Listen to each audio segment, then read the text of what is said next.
سب سے پہلے تو بتائیے گا کہ وزیر دفاع یہ فرماتے ہیں کہ آپ لوگوں کی جو شرائط تھیں وہ مان لی گئیں، آپ لوگوں نے اتفاق کیا، پھر جب یہ ترمیم منظور ہو گئی تو بیرسٹر گوہر، سلمان اکرم راجہ، آپ سب یہ کہہ رہے ہیں کہ یہ غیر آئینی ترمیم ہے۔ کیوں؟ کیونکہ جب آپ اپنے بانی سے ملنے گئے تو انہوں نے اس سے اختلاف کیا، تو پہلے ہاں کر لی پھر بعد میں اختلاف، تو یہ تضاد نہیں ہے؟ بسم اللہ الرحمن الرحیم، ایاک نعبد و ایاک نستعین۔ دیکھیں اس طرح ہے کہ جیسے یہ وزیر دفاع جو ہیں دفاع جو یہ جو بات کر رہے ہیں، یہ جو چیز بھی کرتے ہیں یہ اپنے لیڈر سے پوچھ کے کرتے ہیں، ٹھیک ہے؟ اس لحاظ سے اگر آپ ایک پروگرام دیکھیں، میرے خیال میں مارچ 2010 میں طلعت حسین صاحب نے ایگزیکٹلی اسی پوائنٹ پہ کہ جس میں اس وقت بات ہو رہی تھی، میرے خیال میں 18ویں ترمیم جب اس کی باتیں ہو رہی تھیں تو اس وقت ایک بات سامنے آ رہی تھی کہ جو جوڈیشری کی جو کمپوزیشن ہوگی وہ پارلیمنٹ کرے گی۔ تو اس وقت عمران خان کا ایک کلیئر موقف تھا کہ independence of judiciary which is the basis of the democracy, کہ جس میں آپ ٹرائیکاٹمی آف پاورز یا جس کو دوسرے لفظوں میں سیگریگیشن آف پاورز کہتے ہیں، وہ چیز ہونی چاہیے۔ اور انہوں نے اس وقت بھی کہا تھا کہ یہ نہیں ہونا چاہیے، یہ جوڈیشری کو سیویرلی کمپرومائز کر دے گی، not that judiciary was doing its best, لیکن یہ اس کو فردر کمپرومائز کر دے گی۔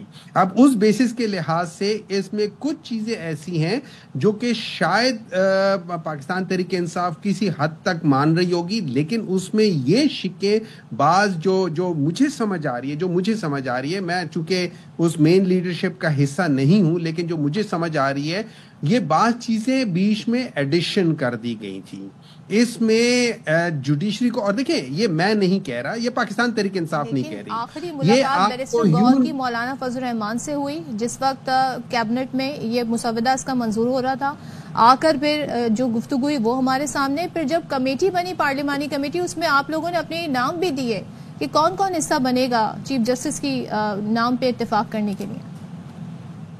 دیکھیے میں بالکل، اگر ان لوگوں نے ایسا کیا بھی تھا تو میرے لحاظ سے مجھے، اگر میں ہوتا تو میں شاید یہ نہ کرتا، لیکن پارٹی لیڈرشپ ہے جو ڈیسائیڈ کرے۔ لیکن ان پرنسپل جب یہ بات عمران خان سے ڈیسائیڈ کی گئی تو میں ٹوٹلی ایگری کرتا ہوں عمران خان سے کہ اس چیز کے اوپر یہ نہیں ہونا چاہیے۔ اور دیکھیں اس کی بیسک وجہ یہ ہے، آج کیا ہو رہا ہے، آج ہیومن رائٹ کمیشنز، آج جو انٹرنیشنل جورسٹ کے وہ ہیں، وہ سارے آپ کو کیا کہہ رہے ہیں، آپ نے اپنی جوڈیشری کو ٹوٹلی کمپرومائز کر دیا ہے۔ وہ جو کارٹون مختلف لوگ بتا رہے ہیں کہ جو 3 پلر تھے ان میں سے ایک پلر کو آپ نے کاٹ دیا ہے۔ اس پہ سلمان اکرم راجہ صاحب کہتے ہیں کہ ابھی ہم نے ویسے سوشل میڈیا کو کافی پریفرنس دیتی رہی ہے پاکستان تحریک انصاف اور کافی ایک تال میل رہا ہے، لیکن اب وہ کہہ رہے ہیں کہ ہم نے کیمپین جو کرنی ہوگی وہ اس وقت کریں گے جب اس کا صحیح وقت ہوگا۔ صحیح وقت اس کا کیا ہوگا اور کون سے فیکٹرز اس کو ڈیسائیڈ کریں گے؟ دیکھیں مجھے نہیں معلوم، سلمان اکرم راجہ صاحب اس کا جواب دیں گے، لیکن میرا ایک پرنسپل سٹینڈ ہونا چاہیے، کسی بھی چیز کے اوپر ایک پرنسپل سٹینڈ ہونا چاہیے۔ سوال اٹھنا یہ چاہیے، 2 چیزیں سوال اٹھنی چاہیے۔ جس طریقے سے لوگوں کو اغوا کر کے، جیسے لوگوں نے خود آ کے بیان دیا ہے، جیسے مینگل صاحب کے جو سینیٹرز ہیں انہوں نے کہا ہے، سینٹ کے اندر کہا ہے کہ ہمارے اوپر دباؤ تھا۔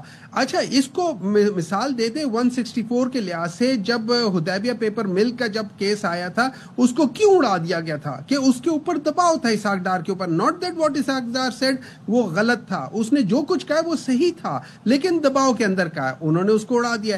اب کیا یہ جو ووٹ دیے گئے ہیں کیا یہ دباؤ کے اندر نہیں ہے؟ کیا ان کو اڑا نہیں دینا چاہیے؟ اس لحاظ سے اگر دیکھا جائے یہ بھی اسی طریقے سے۔ نمبر 2، یہ تو ایک بات ہو گئی پہلو۔ نمبر 2، جو پرنسپل آف ڈیموکریسی ہے، اس پرنسپل آف ڈیموکریسی میں سیگریگیشنز آف پاورز ہیں۔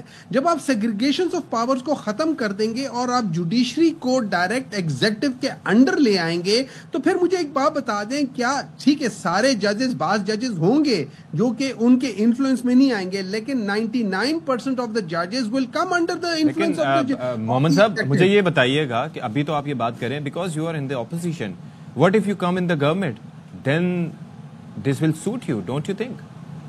نہیں دیکھیں بات اس کا نہیں ہے، it is not about what suit me or what suit you. کہ آج چیز جو آپ کو سوٹ کر رہی ہے کل کو میں ادھر ہوں گا مجھے سوٹ کرے گی. کیا ہم اس طریقے سے ملک چلائیں گے یا کیا ہم اس طریقے سے ملک چلائیں گے کہ what suits this country the best?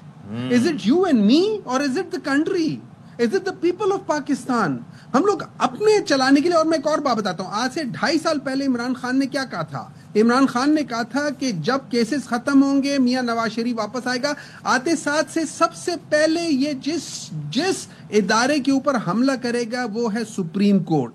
دیکھیں that is exactly the point. The point is چاہے وہ میرے خلاف جائے, چاہے جوڈیشری میرے خلاف جائے, چاہے جوڈیشری آپ کے خلاف جائے, جوڈیشری کو انڈیپینڈنٹ ہونا چاہیے. جوڈیشری کے اندر ججز کی تعیناتی ایسی ہونی چاہیے کہ اس کے اندر میرٹ والے لوگ کرائے. میں آپ کو ایک بات بتا دیتا ہوں, میں بڑے عرصے سے بڑا خوش تھا کہ 3 ججز پاکستان کی ہسٹری میں ایسے آ رہے ہیں یکے بعد دیگرے جو کہ ان کے اندر کوئی بلیمش نہیں تھا اور وہ بڑے وہ تھے. ایک جسٹس منصور علی شاہ, جسٹس منیب اور جسٹس یحییٰ افریدی. یہ تینوں کی اگر آپ ہسٹری دیکھیں دے آر ایکسلنٹ ججز in their own history as well. میرا یہ خیال تھا کہ یہ پاکستان کی ہسٹری کا بہترین دور ہوگا اور پاکستان اس میں ترقی کرے گا. انفارچونیٹلی ان نالائق لوگوں نے اس کو بھی تباہ کرنے کی پوری کوشش کی. تھینک یو سو مچ جی, بہت شکریہ آپ نے ہمارے لیے وقت ڈالا. تھینک یو سو مچ. ہمایوں محمد صاحب ہمارے ساتھ تھے. بہرحال ہم اس حوالے سے دیکھتے ہیں پی ٹی آئی آگے کیا موقف رکھتی ہے اور کیا کرتی ہے.